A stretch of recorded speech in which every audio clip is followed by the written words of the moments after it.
We can try really hard to recreate Disney meals at home, and Cheryl is much better at this than I am. But even when you nail it, Mickey or Cinderella won't be stopping by. Today we're talking about our past character dining experiences. Welcome to Always Planning Disney, where planning is half the fun. I'm Cheryl. I'm Melissa. On this channel, we talk through all of the details that go into making our vacations magical. So again, before we get into specific restaurants, I wanted to throw a tip out there for booking character dining on your child's first trip. So our last vacation, it was the first time bringing our son to Disney, and we didn't know how he was going to feel about the characters. He hadn't really seen any costumed characters before. And so we had watched some videos so he could get a sense of how big they are, since that was some advice we had seen, is they're a lot bigger than you might expect them to be.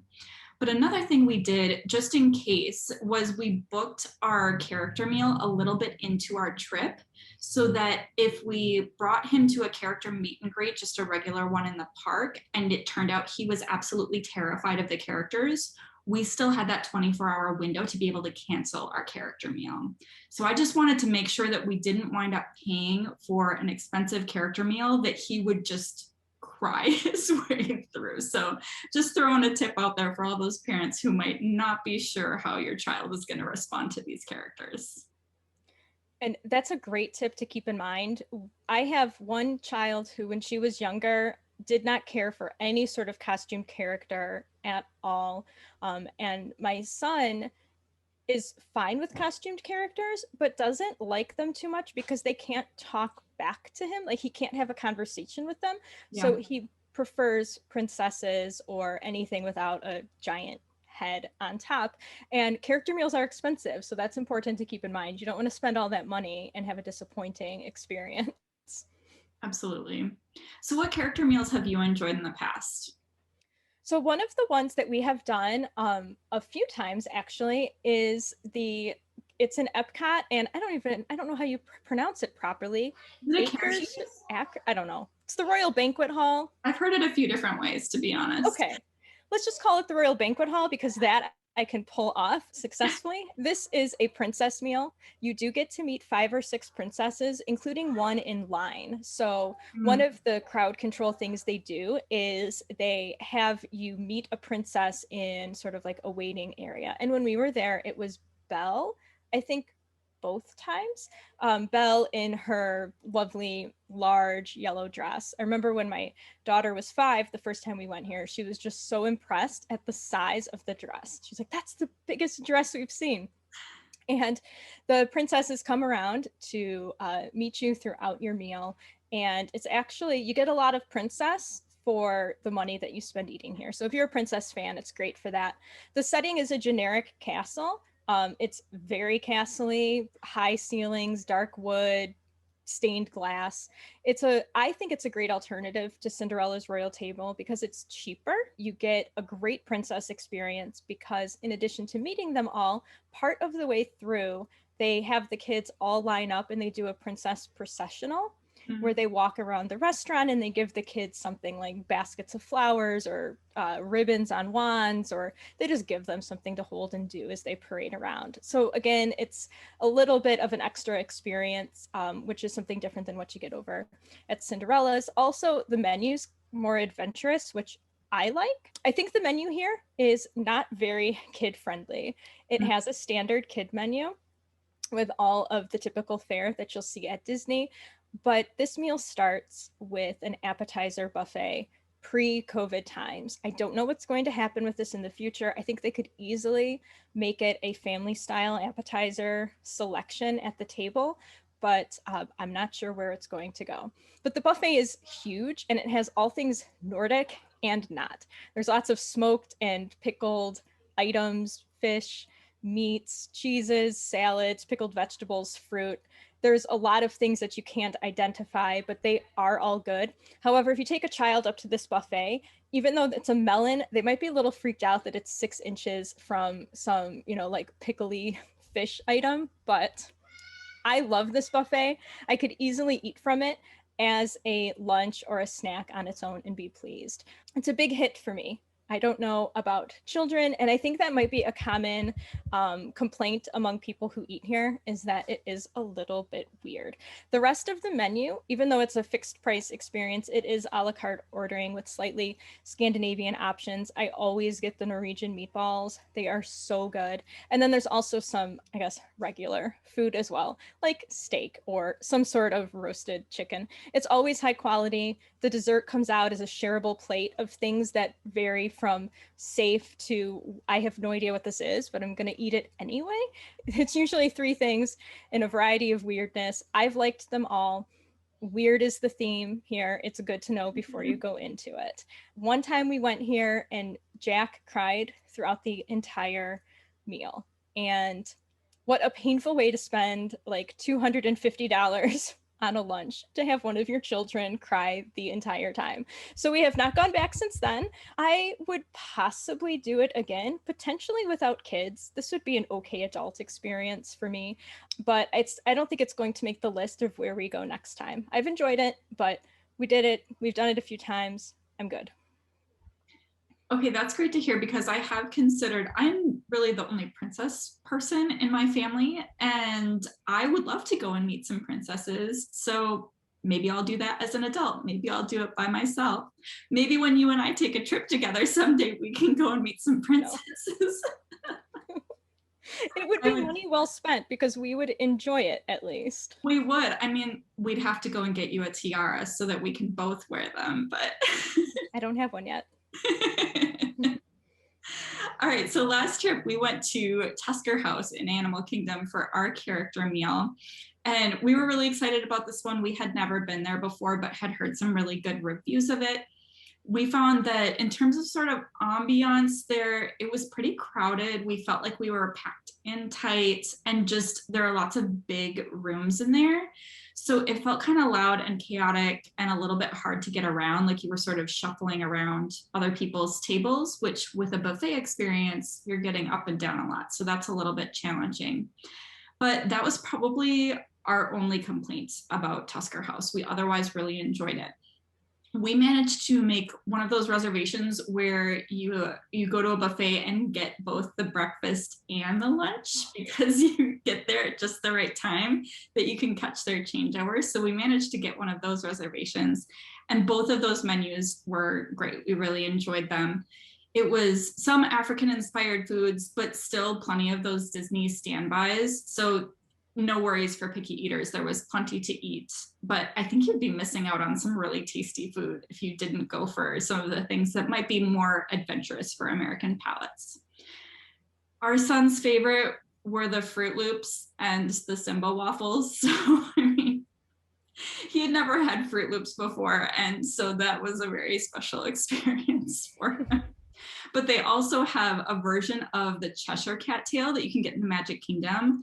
And I loved that there. So I was excited to be able to eat it again without having to like go and, buy it again and feel like I was doubling up on the same snack. So that was kind of a fun thing for me.